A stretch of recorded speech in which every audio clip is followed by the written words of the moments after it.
One of the hallmarks that a writer has run out of ideas or good ideas for a character in modern comics is they kill them. And that's exactly what's happening with Harley Quinn in September of 2022. Harley Quinn is going to die in her solo series, and she will have to solve the mystery of her own murder. DC Comics released a synopsis for Harley Quinn 22 by writer Stephanie Phillips and artist Matteo Lalli. The synopsis, written in the style of Quinn herself, promises that Harley gets killed in this one for real, and that since fictional detectives like Sherlock Holmes aren't available, she will need to solve the crime of her death herself. Just how Harley will die remains to be seen, but the title promises a wild arc for readers to dive into. As you can see by the cover, they are doing an homage to Brian Bowling for the cover, but that's probably the most original thing going on here, and obviously that's not all that original at all. Death is absolutely meaningless within the DC Comics universe. They literally just killed off the entire Justice League. Harley Quinn is supposed to be part of that Justice League. They've killed off Superman. They've killed off Batman. They've killed off all their characters. Within the last year, they killed off Wonder Woman. What did that amount to? Absolutely nothing. It's just a publicity stunt at this point, and it's something that you do when you're so uncreative, you have nothing interesting to actually say about the character. But that's pretty much been the case during Stephanie Phillips' entire run on Harley Quinn. There's a reason it's one of the worst-selling comics in all of DC Comics, despite Harley Quinn being a relatively popular character among DC fans. They have messed this character up so badly. Obviously, I talked about that more in depth recently with my good friend Josh, but this is just another example of how they are ruining Harley Quinn, and it's not going to get better anytime soon. Although there is some good news about this. It's not all bad news when it comes to Harley Quinn and Stephanie Phillips. Harley Quinn 22 marks another milestone for this series. The solicitation labels Matteo Lalli as Harley Quinn's new artist, a role that has been held by artist Riley Rossmo since the beginning of the character's latest comic book run that launched with Infinite Frontier era of DC Comics. Rossmo will still contribute to the Harley Quinn 30th Anniversary Special No. 1 one-shot, which releases in September as well, with the return of previous Harley Quinn creators like Amanda Conner, Jimmy Palmiotti, Paul Dini, Chad Hardin, and more. There is a place in comic books for artist Riley Rossmo. I just don't think it's at DC Comics or Marvel Comics. His comic book art is highly stylized and just doesn't suit itself to superhero stories. In my opinion, I think Stephanie Phillips and Riley Rossmo were the worst creative pairing in all of comic books, and it wasn't even close. I'm not sure that this is going to really rebound interest in Harley Quinn, but it can't hurt because the art by Riley Rossmo was just terrible, didn't fit the story, it doesn't fit DC Comics. Matteo Lalli is not a superstar, will never be a superstar, but is a much better artist. So if you're a Harley Quinn fan, at least you're getting better art starting in September 2022. But Harley Quinn is pretty much a joke, except for the Black Label stuff. Like in continuity, they have no idea who the character is. Now let's get to DC Comics by the numbers. Let's talk about how much you're going to spend if you're a DC completionist. If you like speculation, you like number one issues, it's not a great month. DC Comics will be releasing 56 new topics in total. 12 of those will be number one issues. 21% of all new comics in September of 2022 will be number one issues for $63 total, or $5.25 on average per issue. That is a lot of money. In comparison, Marvel Comics number one issues average $4.77 the same month, so almost 50 cents less. DC Comics number one issues are 10% more expensive than Marvel. I don't know why that is the case, but it's definitely become a trend for DC Comics, really overcharging people for number one issues. If you're a Batman fan, I got a lot of stuff to say. You're going to be spending a lot of money and a lot of time reading all these comic books. There will be 15 new Batman comics in September 2022. These are comics starring Bruce Wayne or other characters calling themselves Batman, like Batman Beyond or Jace Fox. 27% of all new comics from DC will be starring Batman himself for a total of $69 or $4.60 on average. That number has come down tremendously, but there is a new Batman comic that costs $3 coming out that month. So I do think that balanced out a little bit. As far as Batman completionists, if you want to read everything with Batman or Batman-related characters, maybe team-up books with Batman or a Nightwing, Harley Quinn, any of those characters, 16 new comics that are Batman-related. 28% of all new comics will be Batman-related for a total of $70 or $4.30 or $4.37 on average. That's pretty normal. The Batman-related comic books are always a little bit less expensive. If you're a Batman completionist and you have to have everything Batman-related, you are going to be spending some serious cash in September of 2022. 31 new comics in total. 55% of all new comics from DC will be related to Batman or starring Batman for a total of $139. My goodness. Or $4.48 on average. That is a lot of Batman content. We have seen it as high as 55% before, but it had been about 4 or 5 months. So they are ramping up Batman once again. If you're a Superman fan, they're taking it easy on you. 5 new Superman comics, 9% of all new comics are Superman for a total of $30 or $6 on average. That number is bumped up because there is a $10 Superman comic out there. If you're a Wonder Woman fan, you got it even better. Only 3 comics starring Wonder Woman or Wonder Woman lore type stuff. 5% of all new comics from DC will be Wonder Woman related. $14, $4.66 on average. If you're a Dark Crisis fan and you want to support the big event, 4 new comics for Dark Crisis. 7% of all new comics from DC are Dark Crisis related. $18 in total or $4.50 on average. Not too bad. Certainly a different approach when it comes to their event book than Marvel Comics are taking with Axe Judgment Day. They are absolutely flooding the shelves in comparison to DC Comics. So that is one way to look at it where the glass is half full. Those are your DC Comics by the numbers. Now let's get into the DC Comics solicitations themselves and get into the fun. Of course, we start out with Batman 127, Chip Zdarsky, Jorge Jimenez. Is this going to be the best creative pairing in all of comic books? I have a feeling maybe it is. Is Jorge Jimenez better than Marco Checchetto with Chip Zdarsky on Daredevil? That's a good question. I think it's going to be in the running. Let's put it that way. With brutal efficiency, Failsafe hunts the Dark Knight, leaving a trail of injured heroes. Batman retreats to the manor as he prepares for a final assault. Will the last few surprises he has in store be enough? We shall see. Sounds like fun. $5. There you go. Batman versus Robin #1. I don't know that I need a Batman versus Robin if it's actually Bruce Wayne fighting Damian Wayne. I don't know that's the story that I've ever really wanted, unless Damian really breaks bad and he's going to become like the lead villain in all the DC Comics universe. I will read it. Mark Waid has been on a roll with his Batman Superman World's Finest. Mahmoud Asrar is a very good comic book artist, and this is rolling out of World's Finest in Shadow War. Deep in the heart of the Lazarus Island, the demonic legacy of the Al Ghul family line has at last been freed, and the devil Nazah is out for blood to reclaim his total domination over the planet Earth. Nazah has supercharged magic. Anyone who dares use it is overcome by a demonic evil that supercharges their abilities to dangerous, unpredictable, and in some cases, deadly levels. Batman One Bad Day Two-Face #1, Mariko Tamaki, Javier Fernandez. I've had enough Mariko Tamaki Batman. Harley Quinn 30th Anniversary Special #1, $10. But they do have a very good lineup, in my opinion. Amanda Cotter, Jimmy Palmiotti, Paul Dini, Stephanie Phillips, Stepan Sijic, Sam Humphries, KB Garcia, Rob Williams, Mindy Lee, Terry Dodson, Cecil Castellucci, and Raphael Scavone.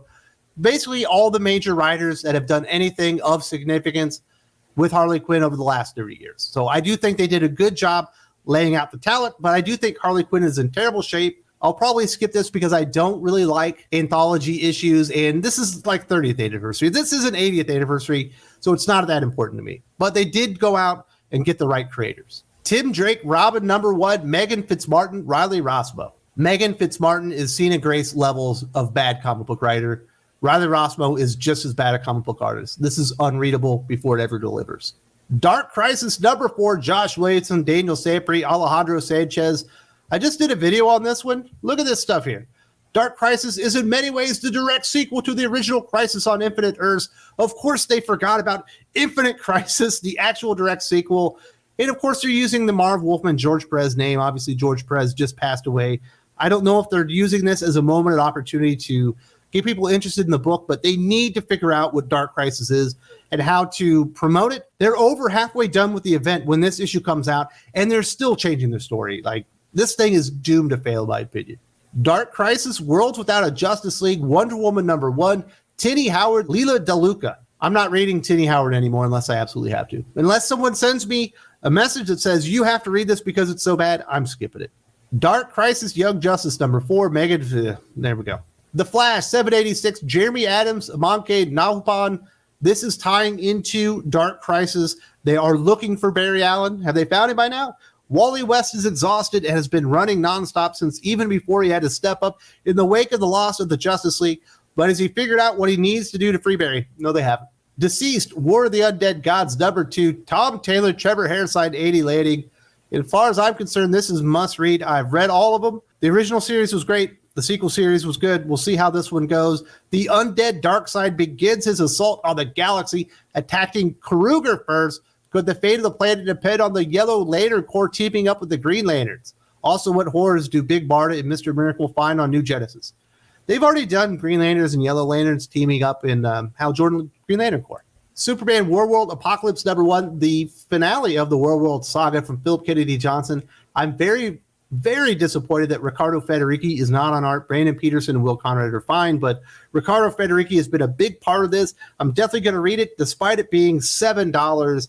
And obviously, it's the big event that happens before Clark Kent returns to Earth. I've been a big proponent of Philip Kennedy Johnson on Action Comics, and that does not change. I'm looking forward to this, and I hope you are too. Speaking of Superman returning to Earth, Action Comics 1047, Philip Kennedy Johnson, Will Conrad, as he and Steele joined forces to remake Metropolis as a true city of tomorrow. Two of Superman's most iconic villains take notice. I'm going to say this.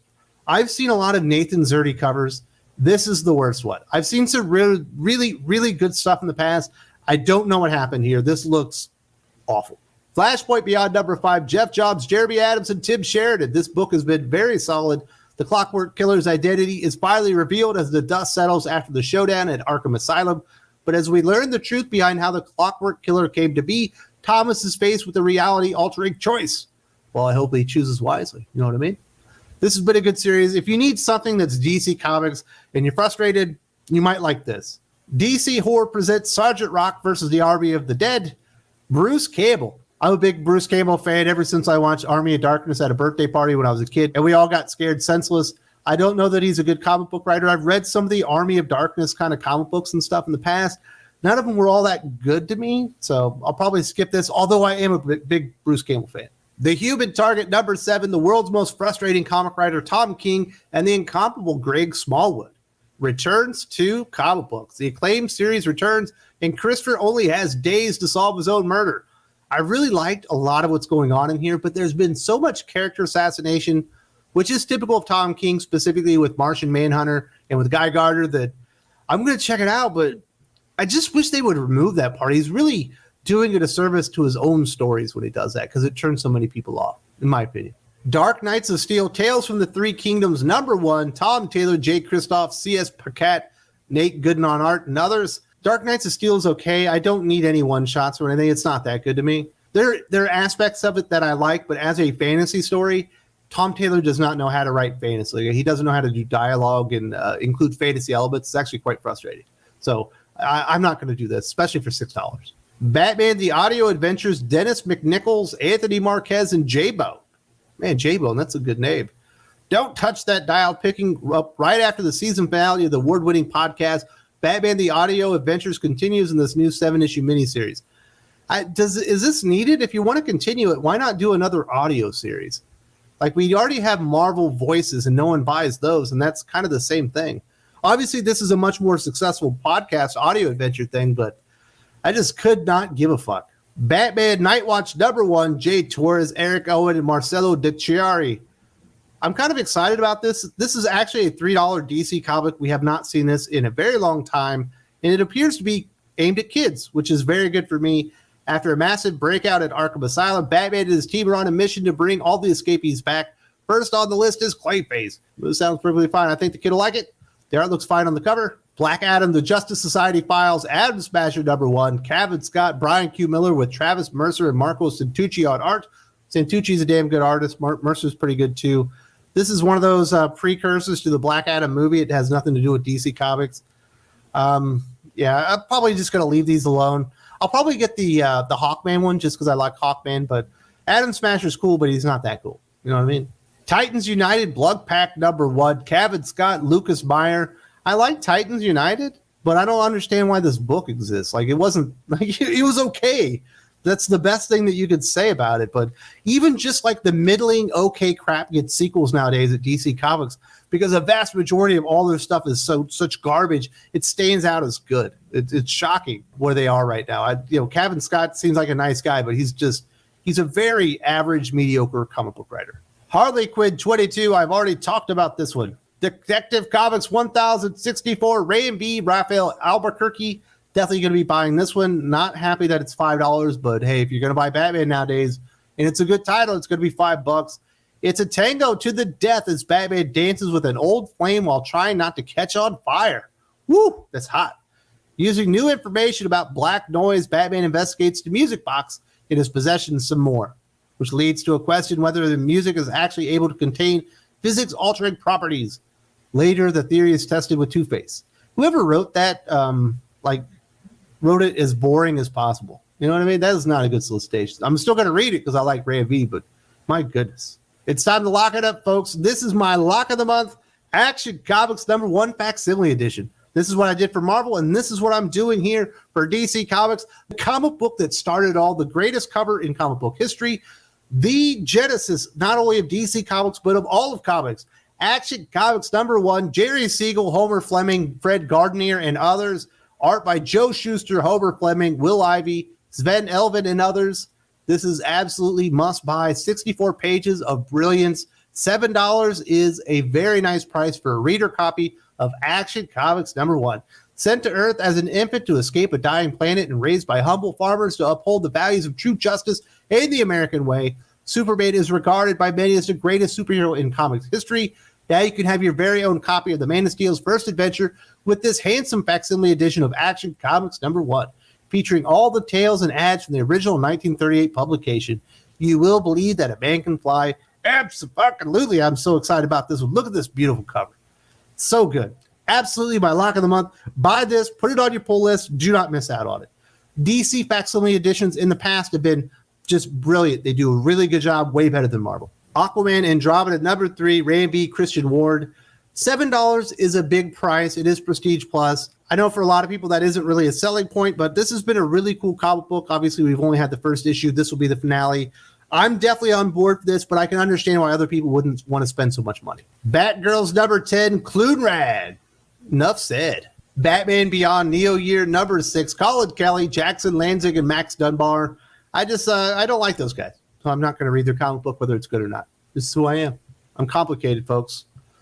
Batman Beyond the White Knight #5, Sean Gordon Murphy. Gotham's Most Wanted. Jackie Quinzel has been spotted at Wayne Industries. Now it's up to the former vigilante Bruce Wayne and his new sidekick, the Joker, to break her out. But Derek Powers is always one step ahead, with tech ready to combat any trick that may be up their sleeve. Is a dynamic duo doomed? Or will a Dark Knight and future tech armor come to the rescue? I just don't like the Bruce Wayne, Harley Quinn shipping stuff. As soon as I saw it in the second issue, I noped out. But it is very well illustrated, and if you can get over that stuff and it doesn't bother you, you should definitely read it because it's a good series. I hate the shipping stuff. It bothers me to no end. Batman the Fortress #5, Gary Whitta, Derek Robertson. I'm going to read this just to see what this guy does next because it might be worth a video, but I'm not going to read it because I want to. Batman the Night #9, Chip Zdarsky, Carmine D. Domenico. Bruce Wayne has traveled the world learning from the best of the best. Class time is over and final exam is here. Enter the demon's head. Very nice. Batman Urban Legends #19. Let's see what writers they got on here. Brandon Thomas, Brandon Easton, Chris Burnham, Zach Thompson, Joey Esposito. Not a name I would ever spend $8 on. Batman Superman World's Finest #7. Now we're talking. Mark Waid, Dan Moore, the best ongoing series in all of DC and Marvel Comics. This thing is absolutely amazing. I'm going to do my top 5 or 10 series of 2022 so far, and I guarantee you this bad boy is in the top 3. Brand new story arc. The untold story of Superman's short-lived sidekick is at least revealed, but what secret connection to one of DC's most timeless tales does this story foreshadow? Only time will tell. That's a clue, folks. The next epic arc in the world's finest saga begins here. Introducing Boy Thunder. What a terrible name. Black Adam #4, Christopher Priest, Rafa Sandoval. There's no redemption for Black Adam. Thousands of years ago, did Black Adam inadvertently create a powerful race who modeled themselves after the Arcadian pantheon of goddesses and gods? Or is he being gaslit? If you don't know, this is the new Black Adam that was introduced this week. But I was going to talk about it, but I haven't had time. Blood Syndicate Season 1, #5, Jeffrey Thorne, Chris Cross, Juan Castro. Green Lantern was enough for me. No more Jeff Thorne. Catwoman 47, Titty Howard, Nico Leone. The art's good. DC versus Vampires, Matthew Rosenberg, James Tyne, and the 4th, Otto Schmidt. This is a nice little side adventure from the DC Comics mainline universe. It's a nice little oasis away from all the crap, and it's been pretty fun. Not anything groundbreaking, but it is an entertaining comic book. That means a lot nowadays. DC versus Vampires, All Out War #3, but it's not so good that I'm just going to go read like everything. Like I didn't need another series. If this is your thing, that's cool. DC Mech number 3, Kenny Porter, Baldemar Rivas. Deathstroke number 13, Ed Brisson, Dexter Sori. Deathstroke year 1 continue. I want to read it, but I hate these year 1 stories. It gets so monotonous when you do the same trope over and over and over. You know what I mean? Duo number 5, Greg Pak, Coy Pham, and Scott Hanna. Fables 155, Bill Willingham, Mark Buckingham. Blossom Wolf's adventures take a dark turn when she comes across a stack of ancient boxes bound up in chains. The voice inside begs to be freed, but will Blossom's curiosity get the better of her? Meanwhile, Green Jack and Mrs. Bear find themselves lost amongst the Mundies, determined to find whoever is threatening their woods, but Pan has already caught wind of their arrival. That sounds pretty good. Future State, Gotham number 17, would not read. I Am Batman number 13, John Ridley, Christian Doucet. I think this is actually going to tie into Dark Crisis eventually, but obviously it's not this issue. It's going to be something else. Multiversity Teen Justice number 4, Danny Lohr, Ivan Cohen, Marco Faella. Nightwing 96, Tom Taylor, Bruno Redondo. They say love is when two hearts find their happy place right next to each other, but to Heartless, that's just the walls of jars of hearts he has in his back office. As Dick and Babs' two hearts do find their happy place next to each other, one question they have. So he's going to ask her to marry him, I guess. But, man, that is really poorly written. And why is Heartless still out there? He's literally been ripping hearts out for 2 years, and no one cared. Like, it just makes Nightwing not look like a hero. It's terrible. Nubia, Queen of the Amazons, number 4. No one will ever read this. Poison Ivy, number 4. G. Willow Wilson, Marcio Takara. Drew from Comics Elite said this thing is pretty darn good.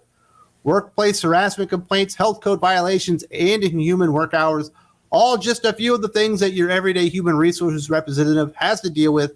Lucky for you, Poison Ivy isn't your average HR rep. She's much more flexible, and her punishments are far worse. Sounds interesting. Superman, Son of Kal-El, number 15, Tom Taylor, C. and Tormey. Let's see what Superman can do other than actually save people and do superhero looks in this issue. This is it. The ultimate battle pitting Superman and the forces of the truth against Bendix and his monstrous machinations has begun. The Truth, the guys that are associated with all the murderers. Okay, he's still doing that. I guarantee you there will be less action than you can possibly imagine this issue. There's been nothing going on in this series for a year now. Superman Space Age number 2, Mark Russell. $10 for a Mark Russell comic book. You know, what the hell is wrong with DC Comics? You know what I mean? Like, no, never, not in a million years. Sword of Azrael number 2, Dan Waters. I'm not even going to try to say that name. These stories have been pretty good. Dan Waters is a good writer, but he is different than your typical superhero writer. It's much more nuanced, a little bit slower paced, and a lot more like mood and kind of stuff like that. That's your thing. You'll probably like this series. Task Force Z, number 12. Matthew Rosenberg, Eddie Barrows. I skipped out on this one. I guarantee the art's amazing. The Jurassic League, number 5. Daniel Warren Johnson, Juan Gedeon. If you expected anything more than just a reskin of the Justice League, you're going to be disappointed. But if you want the Justice League just as dinosaurs, it's cool. The new champion of Shazam, number 2. Josie Campbell, Evan Doc Shaner. Nice House on the Lake, number 10. James Tynan, Alvaro Martinez Bueno. I know a lot of people love this. I'm not one of them. Sandman Universe, Nightmare Country, number 6. James Tynan, Maria Lovett. The ancient witch known as the Thessalian has survived millennia of human atrocity via her cunning and remorselessness. But for the last 30 years, she's endured her greatest challenge yet, Los Angeles. That's funny. Wonder Woman 791. Clune-Rad is still on the book. It's shocking how low they've taken this character and how they've ruined her. I can't believe anyone's paying Clune-Rad to do anything these days. Young Justice, Targets number 3, Greg Weisman, Christopher Jones. This will probably be pretty good. Sounds like there are some people upset with Greg Weisman over the last season of Young Justice. I don't know about that, but hey, if you like Greg Weisman, he is a very good comic book writer. That'll do it, folks. Those are your solicitations for September of 2022 from DC Comics. There's actually quite a few comic books I'm looking forward to. I think Batman, Detective Comics, Batman Superman World's Finest, Jurassic League, Action Comics number 1 Facsimile Edition. There's definitely some stuff to buy from DC Comics. It's not as bad as Marvel, actually, I think. I think Marvel might have been worse. But if you want some more information on Harley Quinn and her 30th anniversary, Josh and I talked about how they've kind of ruined Harley Quinn over the last 30 years. What are they celebrating? How they destroy the character? This is an interesting conversation. Josh loves Batman. He loves Harley Quinn. Really gave some really good insight in this one.